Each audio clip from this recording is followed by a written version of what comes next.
Hi, folks. Welcome to Thursday's edition of the iWrite Radio podcast and videocast. I keep forgetting the videocast, but obviously today's FMQs. Rishi Sunak made a statement in Westminster about the furlough. The SNP have upset various members. I think we'll cover all that and more. So will we kick off with FMQs? I watched the Sunak statement. So the boys, Mr. Hutton, who's with us today. Hi, Jimmy. All right. And Mr. Lockhead. How you doing? They both watched FMQs or bits of FMQs. So what did you think, lads? Jimmy? Well,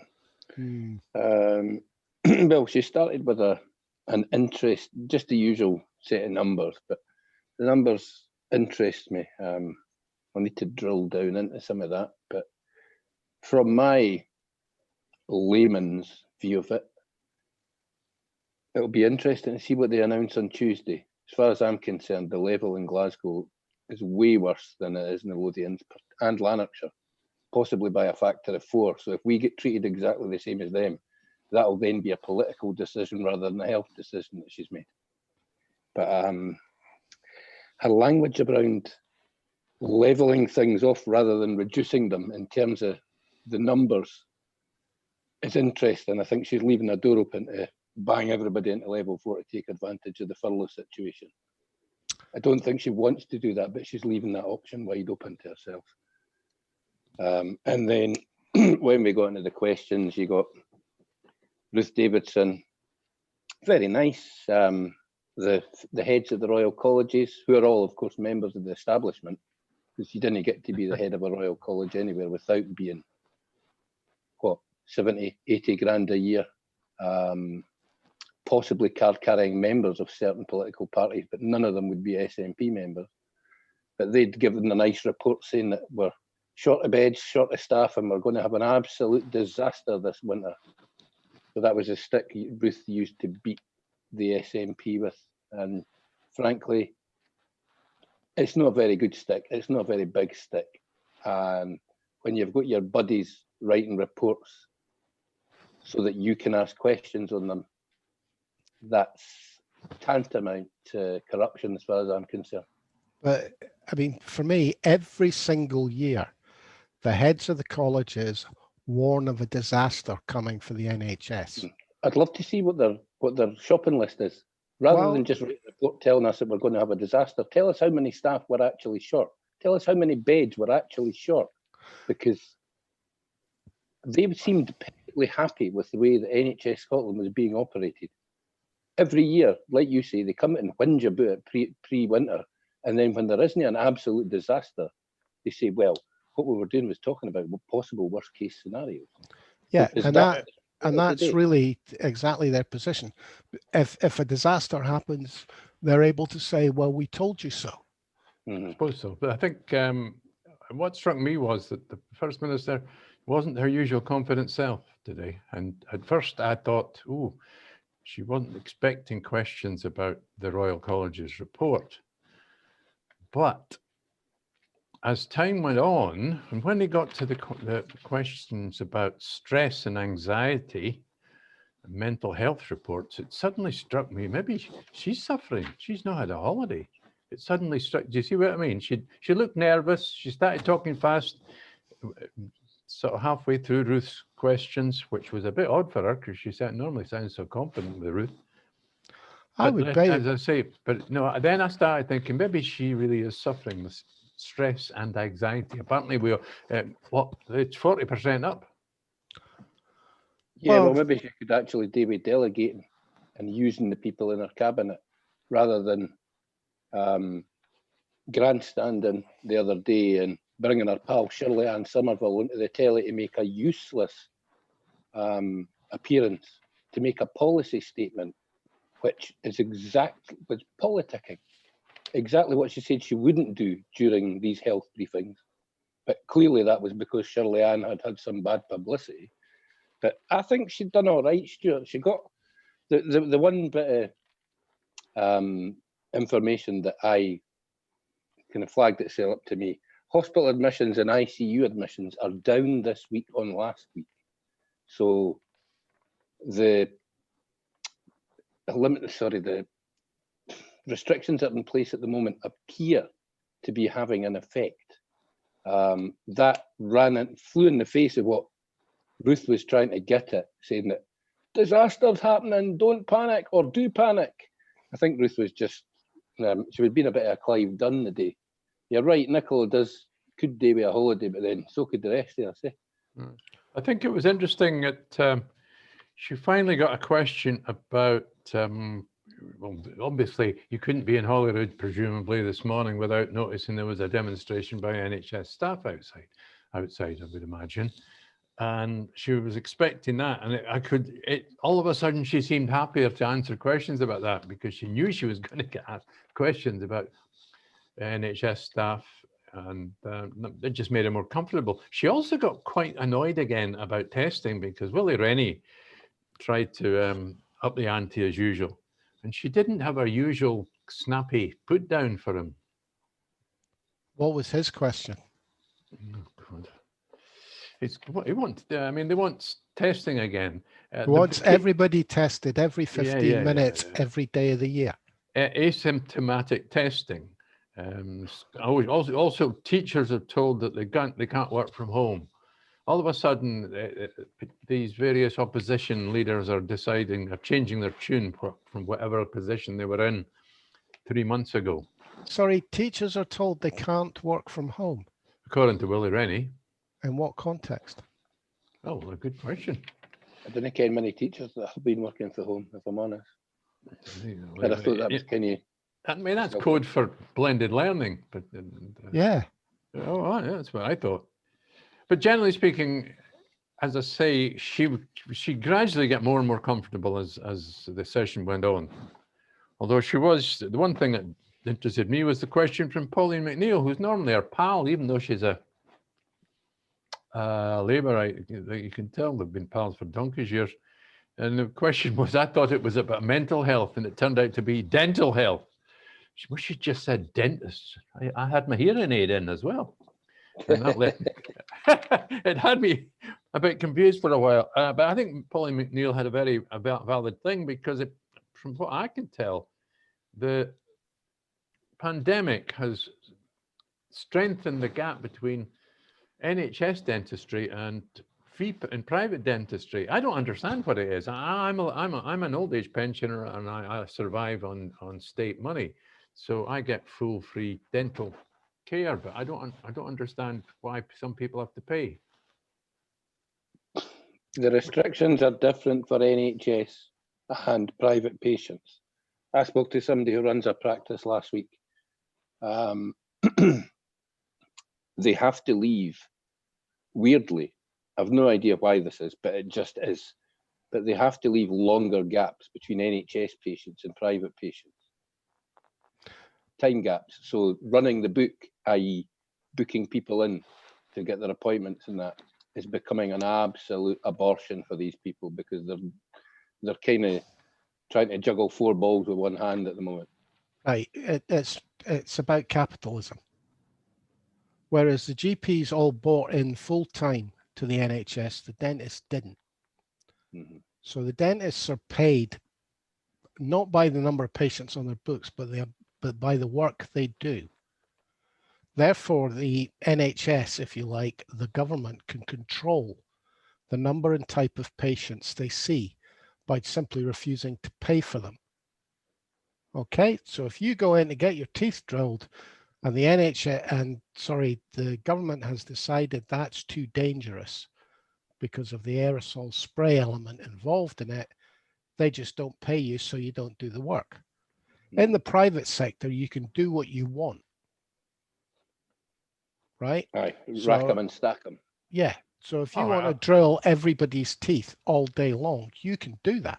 I mean, because it's the people you're drilling who are paying you. I mean, of course, it's a bit scary thinking about next year, and if they do come up with a vaccination, you can guarantee the rich will be and powerful will get it well before any of us. Oh no, they'll test it. They'll test it on the poor first, mate. Make sure it doesn't actually knock anybody off. I think they're probably testing it on the poor now. There's every chance of testing it, and not testing it in Europe at the moment, mate. Or Got a couple the of student Sub-Saharan population. countries. Got a couple of quotes just towards the end of the session.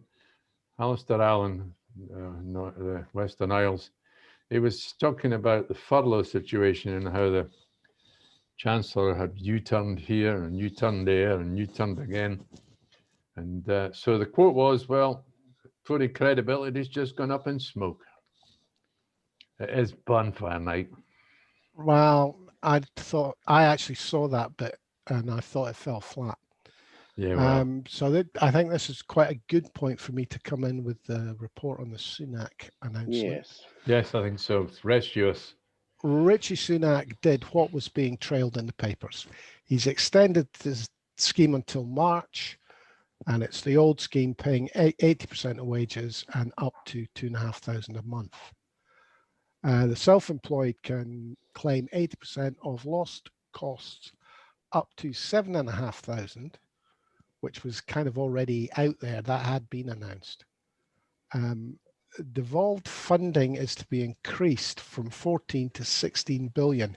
Now that's all three devolved nations.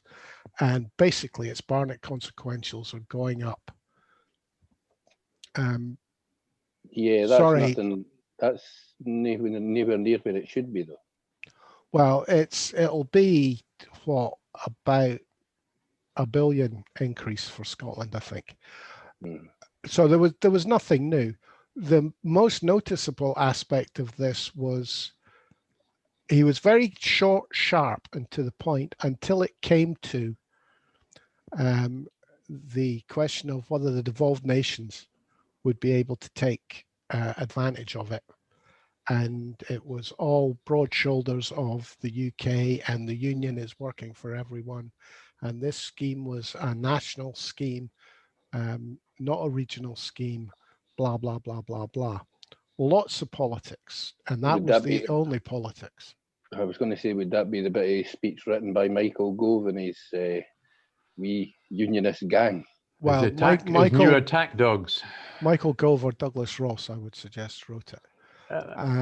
But the question what it hasn't told us is if the lockdown looks different to the lockdown south of the border, will it be a lockdown that qualifies? Well, I've got a question for you, Norry. Same topic, really. Just I don't recall the Chancellor being so wishy-washy about making the announcement when the original announcement. In what sense wishy-washy? Sorry, I don't really understand what you're asking me. Well, it wasn't conditional when it was announced back in the spring. Well, I think the Scottish Government are still going to have to go back. In fact, all the devolved governments are going to have to go back and get the detail of this. Yeah. Is it going to be paid when they say it's a lockdown, or is there a criteria to be met? I'd imagine there's going to be criteria to be met, mate. It gives them the excuse to make us jump through their hoops. I'd like to know. We jump through the hoops to get their money. I'd love to be in a fly on the wall when it was decided, presumably at a COBRA meeting, way back originally, way back in March, when it was decided that the UK 4 nations would try to coordinate what they were doing and whether they were actually threatened. Well, you'll not get the money unless you do what we want. I think we would have heard of that. I don't think they actually care that much about what the three nations do at the moment. But should one of the devolved nations hit on the right mix of restrictions, and England then have to mirror that because it's working, that's when the trouble starts. Well, I thought there might be a problem originally last week before. Today's solution was the only solution really Sunak could come to, but there was always a possibility of they would say no to special measures, special dispensation for the devolved nations simply because it makes Scotland approach to the pandemic look a lot better than the English one. Well, you're still not sure, mate. I mean, at the end of the day, if this furlough money may very well be unavailable to large parts of Scotland. If it's only available in a lockdown situation, there's no danger with the numbers where they are. Nicola can put the North, the Highlands, the Western Isles, Shetland, Orkney, and the borders into level 4. Unless she says, we're doing it for the money. And at that point, that flies in the face of everything they've said from the very start, that all these decisions would be medically led. I think we can bank the grievance of that was already apparent, even with Douglas Ross moaning about what the Chancellor wasn't doing. So we can bank that as a little bit of credibility towards a yes vote. Well, I think what we can bank even more so than that is the fact that it was obviously not in their thinking. It wasn't on the horizon for them that there could be a problem with the devolved administrations acting differently. I mean, it's not beyond the wit of man to turn around and say, right, this is what constitutes lockdown. If the devolved nations happen to go into this situation at a different time to the other nations of the UK, they will be entitled to furlough.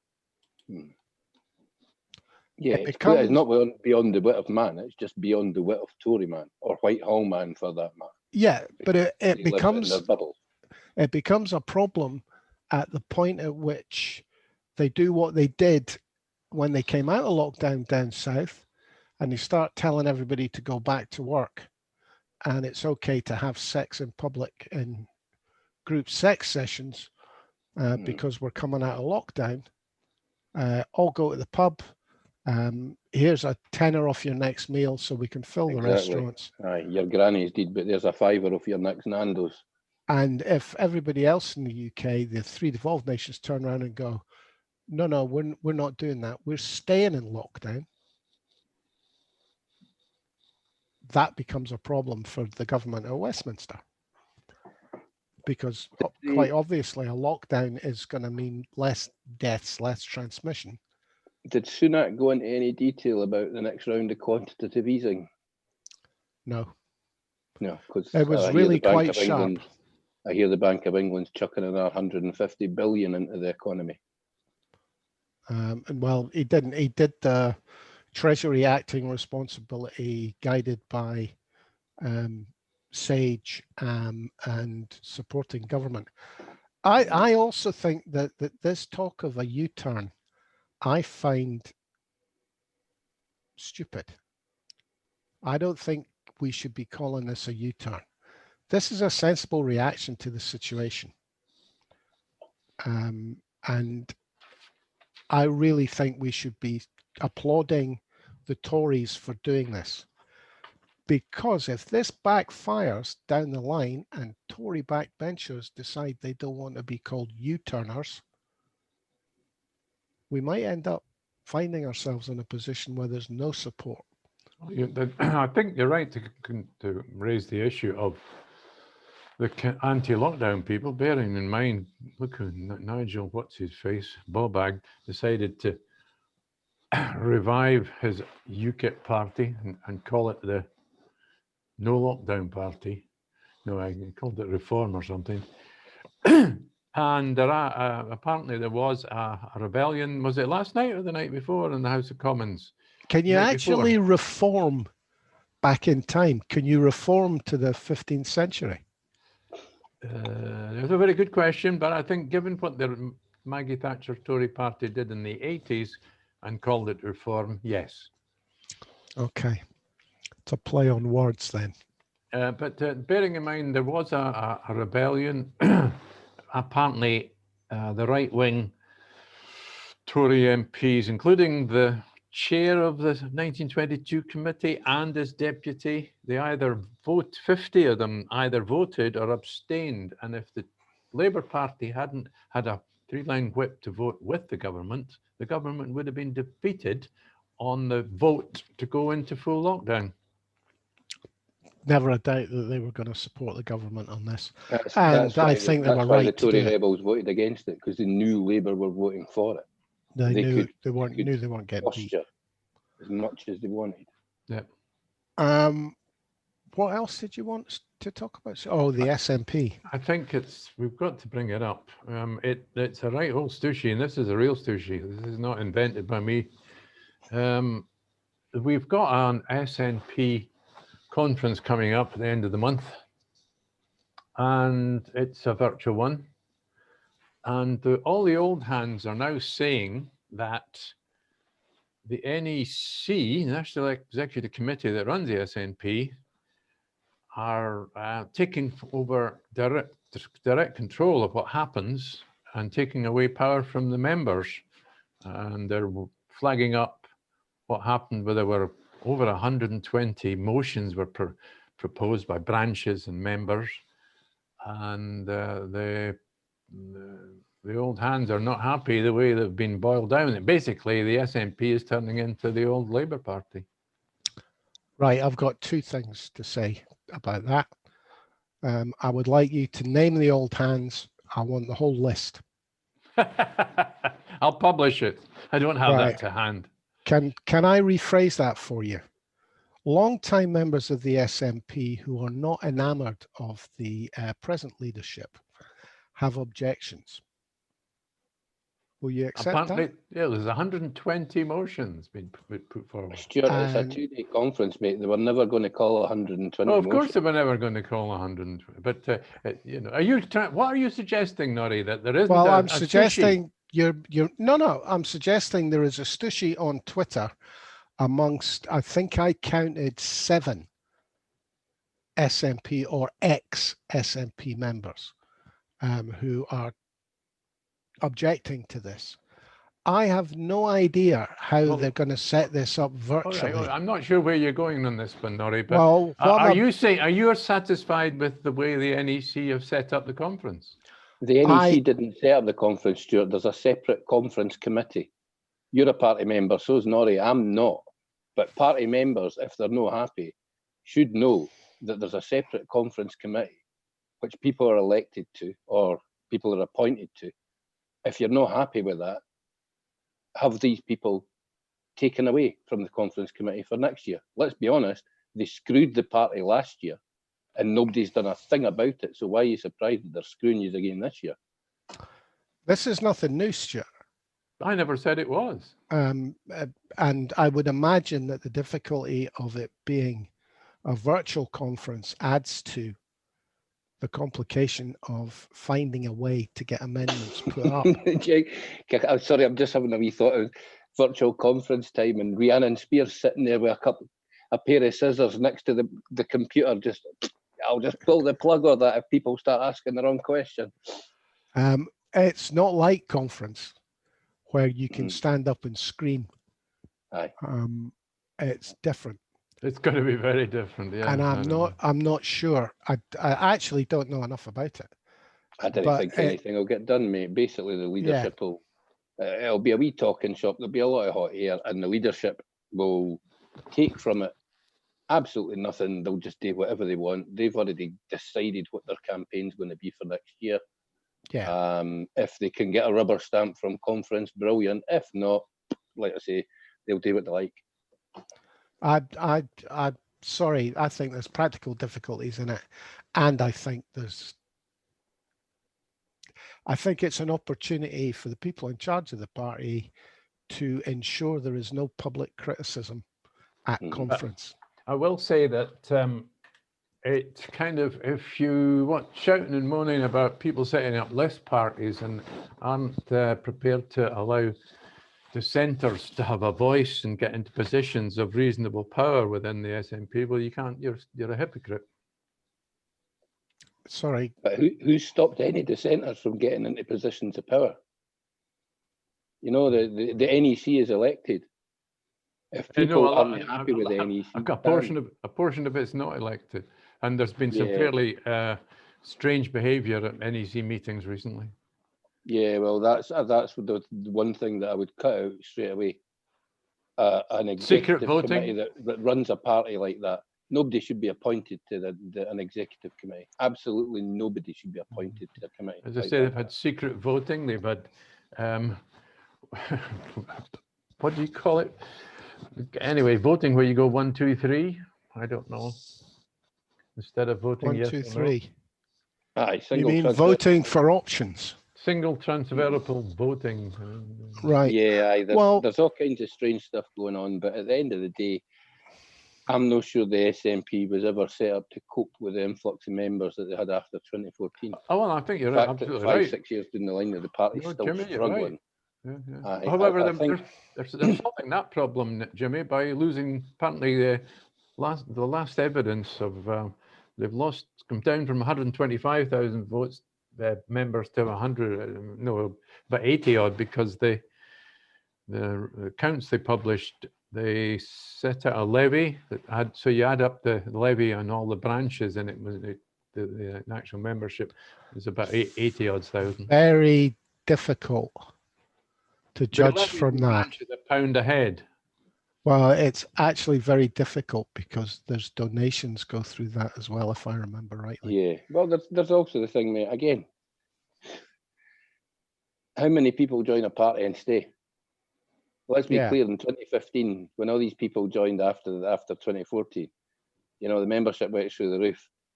You've kind of got to expect it to have fallen back since then, because loads of people join a party, go to a couple of meetings and think, oh, I'm not going there again. So-and-so said something nasty to me and made me feel a bit stupid, so I'm not going back. I do think, I mean, the first thing I was going to say, there must be a rule allowing anonymous voting on the NEC or it wouldn't have happened. That's the first thing. So there must be. Norry, I think it's just a case that the rules around voting aren't delineated clearly. Aye. Well, that's the same thing. Aye.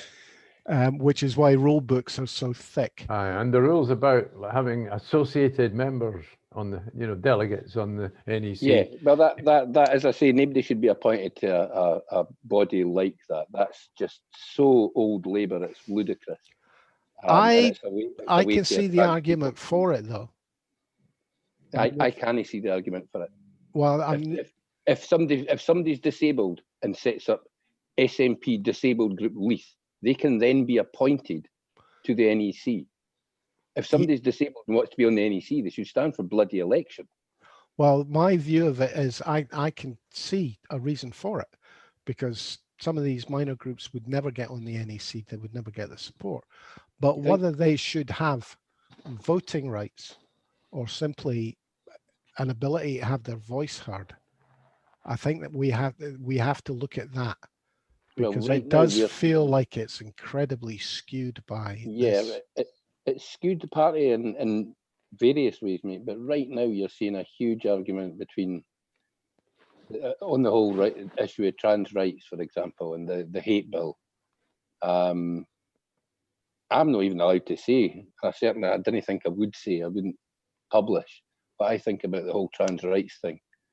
But it's not so long ago that if a guy called Bob wanted to wear a wig on a Friday night and a dress and call himself Sonia, he didn't get any rights because he wore a wig and a dress and called himself Sonia. These days, people are trying to confer massive rights on Bob because Bob wants to be Sonia 5 days a week instead of 7 or instead of 1. I think the whole thing is an absolute disaster. It's a big steaming pile of jobby, and the further we stay away from it, the better. And I've no idea why the SNP is letting it dominate some of the conversations that go on at the moment. I mean, I'm all for trans rights, but I'm all for women's rights, and I can't find a way to square that circle. Purely because predators are using trans right as a vehicle to get into women's spaces. It's a very minuscule number that are ever going to abuse the right if they're given and it's them. got nothing to do with the trans community. It's still an issue, and frankly, it's not the trans people that have an issue with me. It's the activists who are pushing, who when you engage with them, they say it's nothing to do with women's rights, and then that's it. That's a line drawn. That's their only argument. It's nothing to do with women's rights. They don't want to discuss it, and they are mansplaining to women that women are thick if they think that trans rights has any issue with women's rights, and it's awful.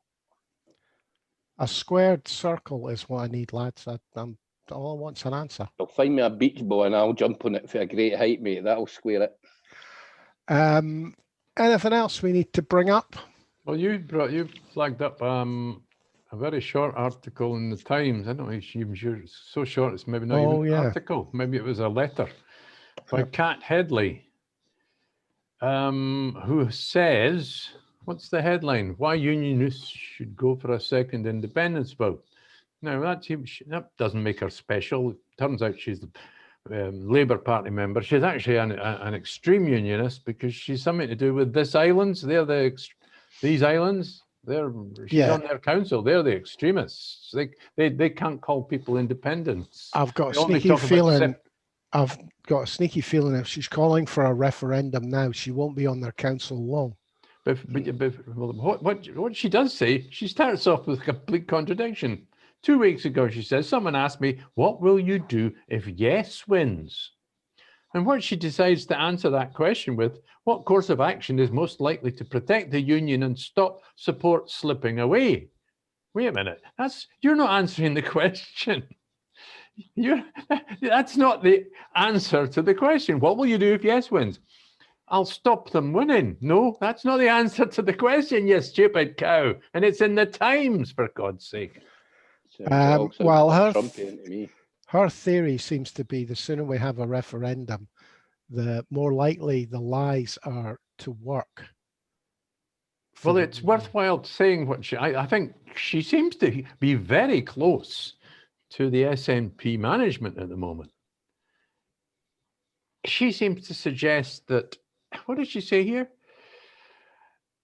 If a referendum becomes a reality rather than hypothetical, if we wait too long with outdated complaints of once in a generation, the so-called indie curious will have hardened their views and be beyond our reach. If another referendum is delayed until it has to happen, it is lost before it begins.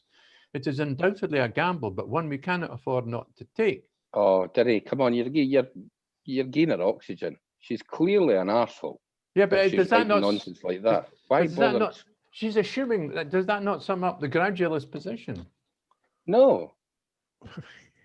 I see where you're coming from. We're near close to the SNP management. The SNP management still want independence for Scotland, and she's a unionist. Oh yeah, I know, but she's making assumptions that I'd never even thought of. Because she's a unionist, and unionists think differently, Stuart. If a referendum with her head jammed that far up their arse, all right, you're right, yeah. If a referendum is delayed until it has to happen, it's lost before it begins. She seems to think that people, if they've got to the idea they would vote for independence, they're never going to change back. Yeah, and I hope she's right. The phrase "indie curious," you know she's a muppet and is to be just ignored. Indie curious, come on. Actually, Stuart, I think you're right. I think she does agree with the gradualists, which is why she wants to do a Wendy and bring it on. I think she actually quoted Wendy Alexander, did she not? I had quickly had a look at her bio because I thought she was somebody else that used to have bright red hair and was very far left, but she's some other cat. And all her photographs of her with Kezia and all these strong Labour young women. Strong Labour young women? Not sure about that. Jimmy, you must have a rant in your pocket. You've been away for a week.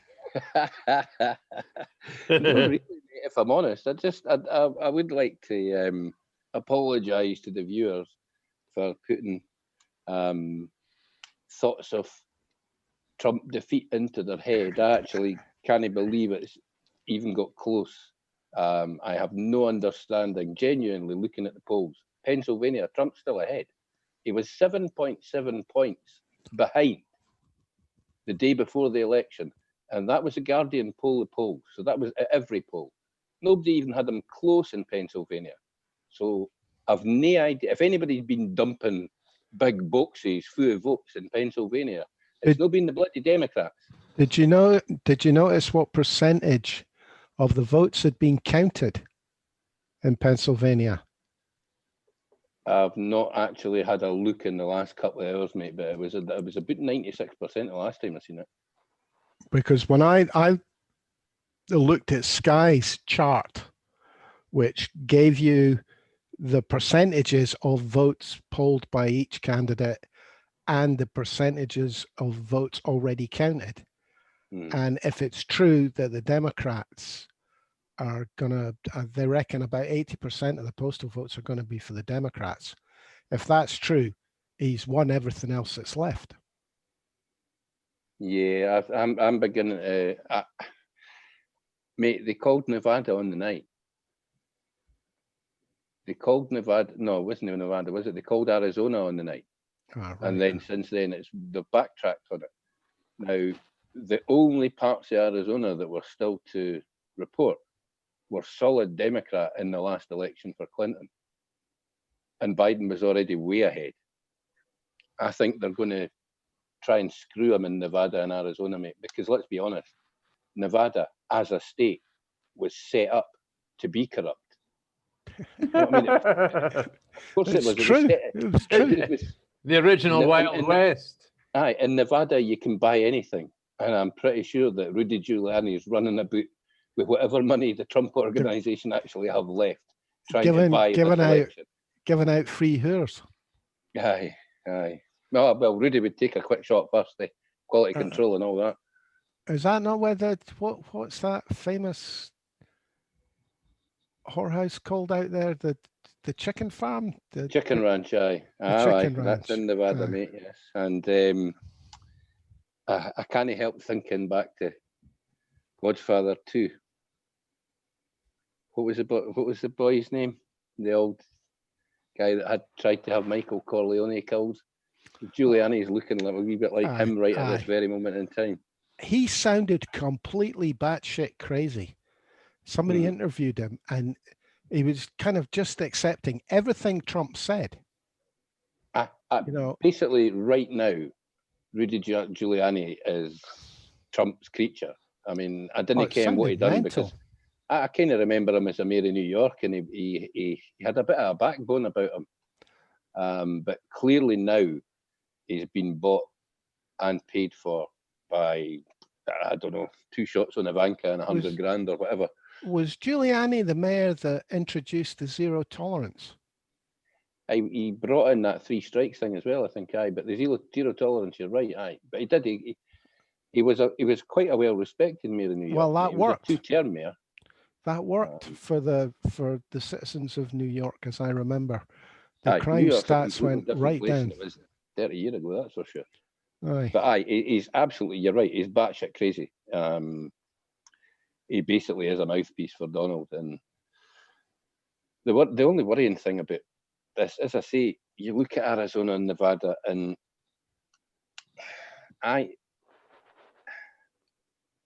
I'm sus with certain things that went on, as I say. The Arizona one stinks. Nevada, Jesus, I don't know what time they stopped counting, but it was awfully early yesterday that the Nevada count stopped. Was Nevada not the place where they had the problem with the counting machine? It ran out of ink or something. I don't know, mate. I've not seen that. But the Arizona one, I know that Trump supporters had surrounded the bloody building. Armed Trump supporters had surrounded the building. And I know that's an allegation, but I'm sorry, it's an Jimmy. open carry. It's an open carry state, mate. So every polling station should have armed voters outside. No, it shouldn't. No, come on, Jimmy. I mean, you've got a right to carry arms and a pencil. So as long as your pencil's prominently displayed before you go into your voting booth, the AK-47 can be ignored. According to Politico, they've just published, they just put up a Twitter 13 seconds ago. Biden's now on 264. Oh, that would mean that he'd got Arizona, I think. Because if he got results expected from Georgia, Nevada, and Pennsylvania as Trump pins hope on Arizona. Well, Nevada's the one with 6, isn't it? Nevada's the one with 6 electoral votes, college votes. So I think he must have got Arizona if he's got to 264, mate, because Arizona and Nevada would put him at the 270 they need. Pennsylvania, as I say, I think I've no idea what the Republicans have done there, given how far behind he was in the polls. But they've done something in Pennsylvania, if Trump's even close to winning it. What's a blue tick mean? Well, Biden. the only reason I'm suggesting that is Pennsylvania was crucial last time. And in the most polled country in the world, Pennsylvania must have been the most polled state in this election. And Trump was never ahead in any of the polls, even the outliers. So if he wins Pennsylvania, there's something very strange going on. Well, apparently, there is a Republican supporting poll company that is just about on the money and was last time, but it's private polling. They're showing Arizona as called with a blue tick. Biden, 11 electoral votes, 50.5%. So he's got the 11. So now, if he gets Nevada, and if as I say, gets anything else, that's it, isn't it? If he gets anything else, he was getting very, very close in Georgia as well, which would be. I mean, I have no idea. The last time Georgia went went Democrat, I don't know if it ever has. So only 75% of the votes are in it in Nevada, but Biden's in the lead. Well, that's no bad, mate. Honestly, the vote count never changed yesterday for about 2 o'clock our time in the afternoon. So that was starting to make me very suspicious. Anyway, I'll have to go back to work, chaps. I need to go to bed. Oh, we having a wee nap this afternoon, son? We're going to have to. Our American election watching has caught up with me. It looks like Georgia's the one to watch. There's 99% of the vote is in. Trump on 49.6. There's been 99% of the vote in for about 4 hours, though. Is there? And 49.6% for Trump and 49.2% for Biden. Biden's got it's been closed. It's been closing all the time. I'd expect Trump to. I mean, seriously, if a Democrat wins Georgia, Biden has not lost.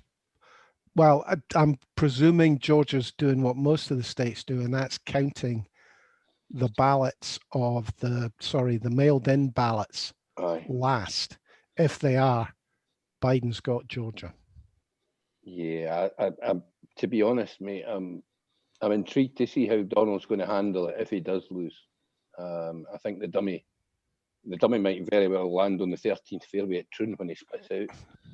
I'll tell you what I did learn, what I hadn't realized. There's a couple of states that actually divide up the number of votes they've got depending on the polling. Yeah, aye. So it's not a winner takes all. I think, is it Maine? Maine, it's two very small states. It's Maine and Indiana. I can't remember. Might be wrong with that. I thought was quite interesting. That certainly seems a far more sensible way of doing things, but that starts to make it look proportional. And in a two-party state, proportional, whilst being eminently sensible, really isn't anything that either of the two parties would push for too hard, is it? Well, I can't remember the last time that the popular vote was lost by the Democrats. Yeah, they've won the last few. Again, I think Joe Biden's about 3.5 million ahead, isn't he? He's also, he has received personally the most votes ever of any presidential candidate, and he's still no one. I think he's going to win. Please, God, please. Oh, please. I'll pray. I've never prayed since I was about that high. I'll pray, I know. Okay, guys.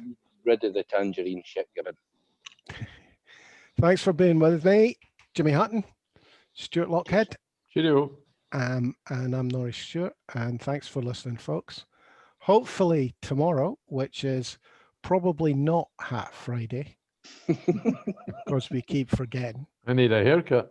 But it might be Hat Friday. Tune in and find out. We'll have an answer. We'll know whether it's Tangerine Man or 1 foot in the grave man is leader of the free world. So until tomorrow, folks, cheers for Kamala Harris for president.